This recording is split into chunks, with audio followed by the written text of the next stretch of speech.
where the wind off the North Sea carries salt and cold straight through your jacket, where the farmhouses are painted the same deep red they've been for a century, and where sheep graze in fields that stay green even when the sky refuses to.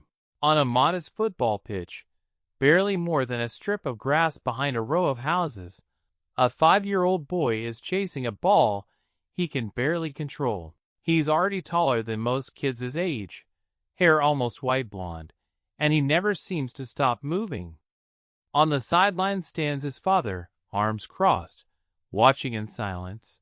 The father is only in his early 30s, but his knee already aches whenever the weather turns.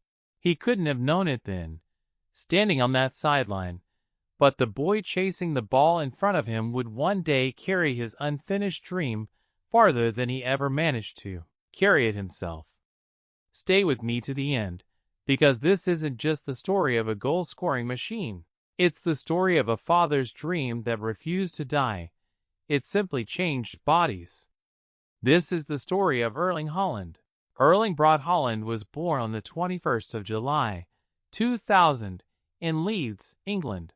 His father, Alfie Haaland, was a Norwegian midfielder playing at the time for Leeds United, one of the more formidable English clubs of that era. His mother, Gry Marita Braut, had once been Norway's national champion in the heptathlon, a single athlete mastering 7 separate disciplines, 2 elite athletes under one roof, and a child arriving with something unusual already running through his blood.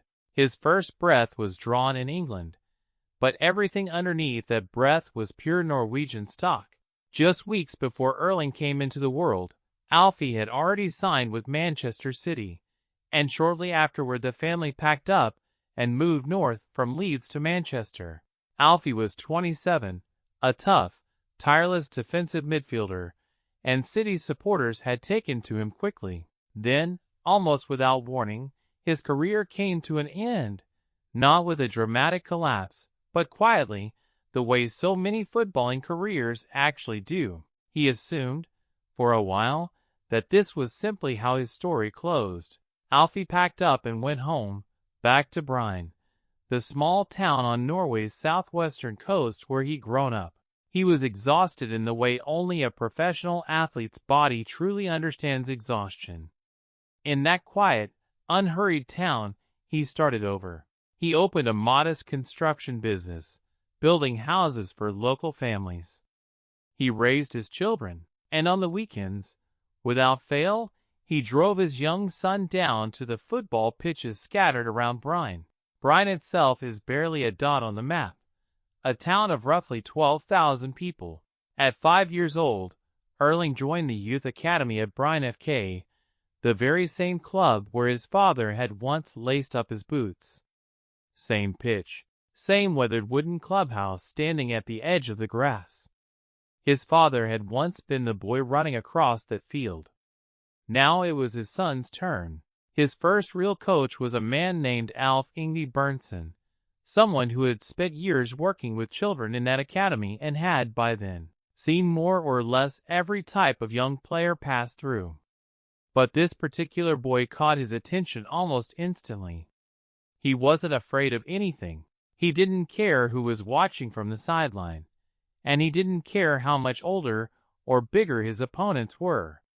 He simply wanted the ball, and he wanted to score with it. That same year, in 2006, he produced a standing long jump measuring 1 meter and 63 centimeters, a mark many still believe stood as an unofficial record for his age group. His legs, even then, looked built for raw power rather than delicate technique. Football wasn't the only sport he tried. He played handball. He picked up golf. He even spent time on the running track, quietly retracing the path his mother had once walked toward athletic gold. But football was the one game that made him forget to eat dinner, the one he wanted to keep playing in the fading light of the evening until his mother's voice finally called him inside. His father drove him to every training session and stood at the edge of the pitch, watching, but rarely pushing. He never really needed to. The boy pushed himself hard enough for both of them. Locals in Brine still talk about how the club's small clubhouse kept a shelf of trophies from the town's brief flirtation with the Norwegian top flight decades earlier, and how the young Haaland used to stand in front of that shelf after training, staring at the faded photographs of players nobody outside the region had ever heard of. It wasn't nostalgia exactly. It was something closer to a private promise that whatever these men had achieved on that same patch of grass, he intended to go considerably further.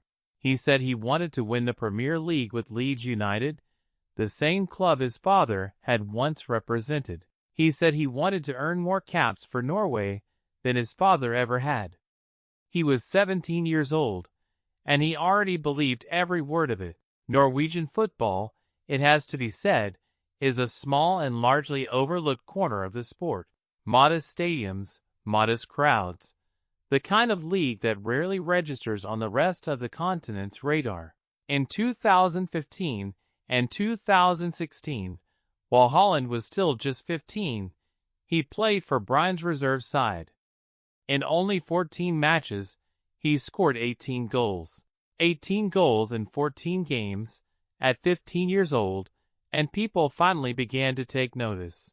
Scouts started making the long drive out to Brine, sitting in creaking wooden stands with cups of coffee warming their hands, watching a teenager physically bully defenders who were older, heavier, and supposedly far more experienced than he was. In the summer of 2016, just months before turning 16, Brine handed him his senior debut. Word traveled fast after that. Bigger Norwegian clubs started calling. Molde FK, one of the country's most prominent sides, moved first, and in February 2017, Haaland signed with them. His new manager at Molde was Ole Gunnar Solskjær, a name every single Norwegian football fan already knew by heart. Now he was back in Norway, shaping the next generation of talent to come out of the country. Think about the strange symmetry of it. The father had once shared a pitch with this man, and now the son would share a dressing room with him. Football has a habit of opening doors simply because someone walked through a similar one long before you. At Molde, Haaland's body finally caught up to his ambition. He packed on roughly 15 kilograms of pure muscle, and every added kilogram made him stronger, faster, and considerably harder to shove off the ball. Solskjaer later remarked that the young forward trained harder than virtually anyone else at the club. In his second season there, Haaland started 17 league matches and scored 12 goals. In January 2019, at just 18, he moved abroad for the first time, joining Red Bull Salzburg in Austria. Norway had built him from the ground up. Now it was Europe's turn to find out who he was. But before Europe truly learned his name, the football world received an early warning shot. In May 2019, Norway traveled to Poland for the FIFA Under-20 World Cup. On the 30th of May, in the city of Lublin, they faced Honduras. What unfolded that afternoon barely needs explaining. It only needs the numbers themselves. He scored in the 7th minute, then again in the 20th. In the 36th minute, he converted a penalty. 7 minutes after that, his 4th goal arrived. The second half offered Honduras no mercy whatsoever. Haaland scored again in the 50th minute, then the 67th, then the 77th, then the 88th. Deep into stoppage time, he added one final goal. 9 goals. 9 goals from one player in a single match. Norway won 12-0. No player in the tournament's history had ever scored more goals in a single Under-20 World Cup fixture, and no team had ever won by a wider margin. He was 18 years old. After the final whistle, a reporter approached him expecting the obvious: wide smiles, pure delight, maybe disbelief. Instead, Haaland looked faintly irritated. Then he said something people would still be quoting years later. One thing bothered him. He'd missed with the very last kick of the match, and he intended to sit down afterward and think seriously about why. 9 goals, and the only thought occupying his mind was the 10th that got away. That may well have been the exact afternoon the football world first began to understand who they were actually dealing with. For months later, in September 2019, Haaland made his UEFA Champions League debut. Salzburg hosted Genk at home. Most teenagers feel a flicker of nerves on a night like that. Most teenagers, notably, do not score. In the second minute, the ball dropped to Haaland just inside the box. He turned and drilled it into the corner. Goal. In the 34th minute, Salzburg broke forward again, and Haaland found himself clean through, entirely alone against the opposing goalkeeper. He stayed perfectly composed and slotted it home. 2-0. Then, in the final minute of the first half, Salzburg countered one more time, and once again the ball found Haaland inside the area. He struck it cleanly into the net. A hat-trick inside 45 minutes, on his very first night in the competition. Salzburg won 6-2.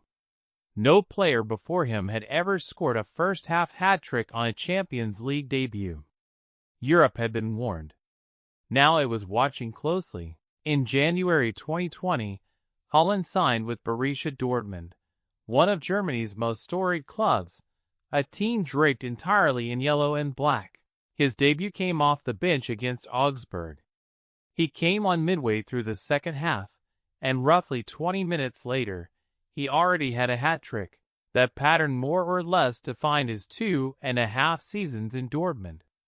Goals almost every week. Records tumbling almost every month. Dortmund's own sports scientists reportedly ran comparisons on his sprint mechanics during those early months and found something unusual. His top speed over short bursts rivaled several sprinters on the club's academy athletics program. Yet his stride length remained deceptively short and economical rather than the long, loping gait most 6'4" forwards tend to have. It made him almost impossible to read in the final 10 meters before goal. Defenders braced for a big man's slower turn, and instead got a sudden, compact burst they simply couldn't match. It was February 2020, the Champions League round of 16, Dortmund hosting Paris Saint-Germain at home. Haaland was only 19. For 69 tense minutes, the score stayed locked at 0-0. Then the ball reached him at the near post, and it took him only a single touch to steer it into the net. 1-0. 6 minutes later, Neymar equalized for the visitors. 2 minutes after that, Dortmund surged forward again. A short pass found Haaland right at the edge of the box. He glanced up at the goal once, then struck it low and hard into the top corner. The French goalkeeper never even got close. 2-1. Haaland sprinted to the corner flag, sat down cross-legged on the grass, and closed his eyes, something close to a meditating monk, while 80,000 fans packed inside the yellow wall roared around him, without ever breaking his stillness. That single image traveled around the entire footballing world within hours. In 2021, Haaland lifted the first major trophy of his senior career, and along the way he kept demolishing Champions League scoring records.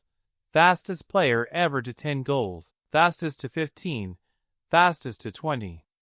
Everyone inside the sport understood, almost from the beginning, that Dortmund was simply a staging post, not the final destination. Haaland had quickly become one of the most sought-after young players on the planet. Chelsea circled. Real Madrid circled. Manchester United made inquiries. Bayern Munich joined the queue. The race to sign him had well and truly begun. This one came down to something else entirely. A family story that had never quite finished telling itself. My friend, before we go any further, we need to step backward for a moment. Back to the 21st of April, 2001, at Old Trafford in Manchester, the home turf of Manchester United. Alfie Haaland walked out onto that pitch wearing sky blue, as Manchester City crossed the city to face their fiercest rivals. But his body, underneath the surface, was already fragile, An old injury in the other knee had been quietly worsening for months, and a professional athlete's body has a way of eventually refusing to keep the truth hidden. The following season, Alfie made only 4 substitute appearances. After 2 further years of trying, and failing, to recover fully, his career was finished. He was 30 years old. He went home to Brine. He built houses. He raised a family. And somewhere inside that home, a 9-month-old boy slept peacefully, with no idea yet of everything his father had just lost. This one closed a circle that had been left open for 2 decades. Looked almost laughably small for what they were actually getting. City moved quickly, handing him the number 9 shirt in that same sky blue jersey his father had worn 21 years earlier, at that very same club. And what a way to finish it turned out to be. His debut season wasn't merely good, it became the greatest individual debut season English top-flight football had ever recorded. 36 league goals in a single Premier League campaign, a mark nobody had ever reached before him. Across every competition combined, he finished with 52 goals. Manchester City also lifted the FA Cup. Then, in June 2023, the club traveled to Istanbul for the Champions League final, facing Inter Milan. The match stayed tense and goalless for almost 70 minutes, until a Spanish midfielder named Rodri finally struck the ball home in the 68th minute. 1-0. Manchester City lifted the Champions League trophy for the very first time in the club's history, and Haaland lifted it right alongside them.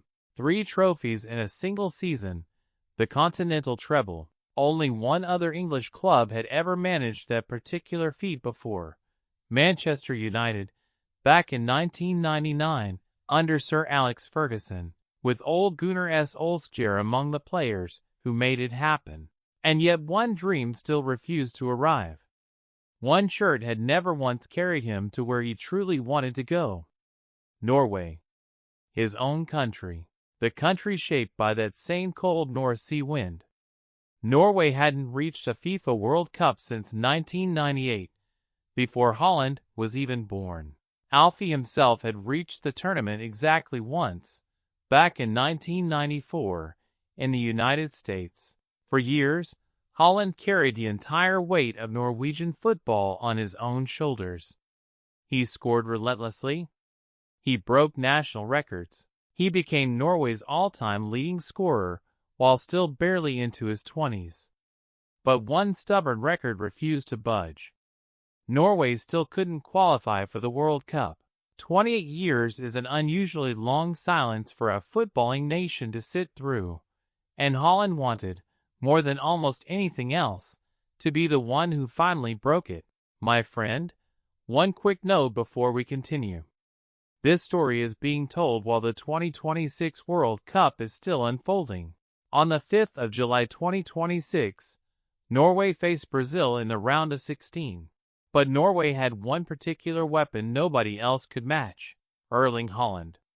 In the 79th minute, a Norwegian teammate found a pocket of space out on the left, looked up, and whipped across into the penalty area.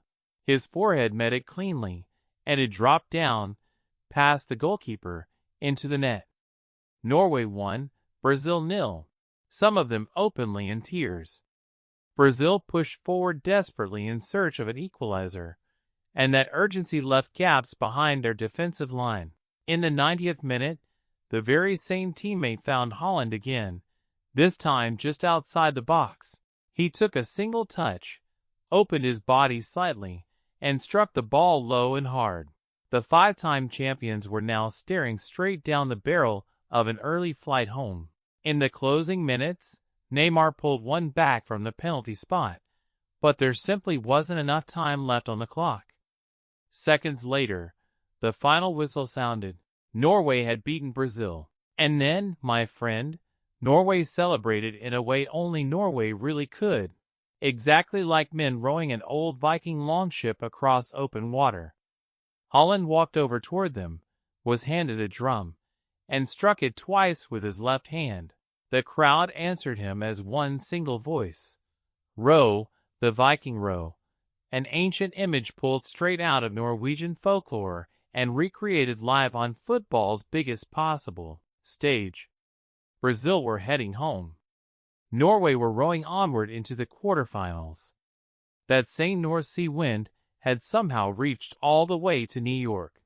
More than 30 years earlier, he'd left his only World Cup behind at the group stage. Now he was watching his son rewrite that ending entirely.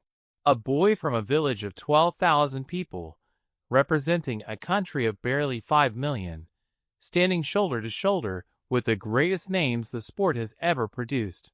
The odds had been stacked against him from the very beginning. He simply refused to accept them. Do you remember what he said as a teenager? That he believed he could go further than his own father ever managed. That he believed he could achieve things no Norwegian footballer ever had. He was 17 years old, and he already believed every word. He was born in Leeds. He grew up in Brine. He came home to Manchester. And now, the entire footballing world is watching him. Maybe, without even fully realizing it, you're still walking that same road on their behalf, quietly carrying something they once began. A father's dream began the journey. A son carried it home. Thank you for spending this time with me today. Somewhere between a wet-eyed goal scorer standing in New York and a 5-year-old boy chasing a ball across a wind-battered pitch in southwestern Norway, there's a single thread running the whole way through. The quiet, stubborn idea that what one generation loses, the next might still be given the chance to recover, if it's willing to run hard enough for long enough. Now I'd genuinely love to hear from you. Which single moment in Haaland's story stayed with you the longest? Do you believe Norway can actually go on and win the 2026 World Cup? If they somehow manage it, it would be the perfect gift a son could ever hand back to his father. Leave a comment and share your thoughts. I read every single one.